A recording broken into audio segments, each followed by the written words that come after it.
Few bomber crews can tout the experience of Havoc Flight 001, the final B-52 from KI Sawyer Air Force Base. Sawyer's top brass make up the majority of the crew, including the commander, co-pilot, and radar navigator.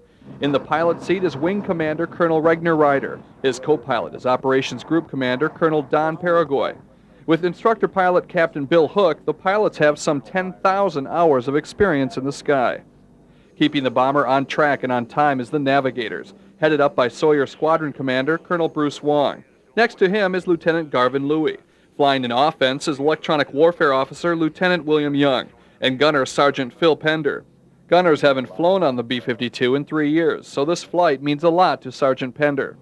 There's a proud heritage with tail gunners. There's an old saying that the first pilot to ever crawl on an airplane, the second man behind him was his gunner. Somebody had to watch his six when he was flying.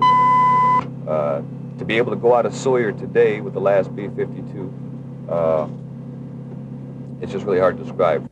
Also aboard is the plane's crew chief, Sergeant Peter Varney. He hopes to stay with the bomber when he gets to his new base. Hopefully I'll be able to retain it and stay on as the head mechanic. I got a friend of mine who's trying to get it, but I'll make him my assistant.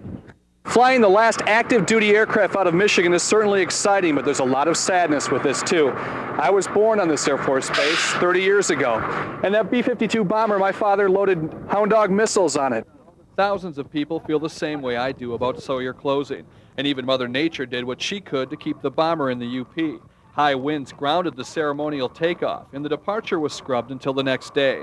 Not even Mother Nature could stop the inevitable. And Tuesday, the crew found clear skies and a dry runway. Those clear skies allowed the crew to make a final pass over Marquette, Sawyer, and Gwynn, and several of the area schools let students out early to see history fly away. In 3 hours, the voyage would only be a memory, and while some of the crew will go on to fly the Stratofortress again, there were those of us who knew this was the last time. This is Rick Mixter.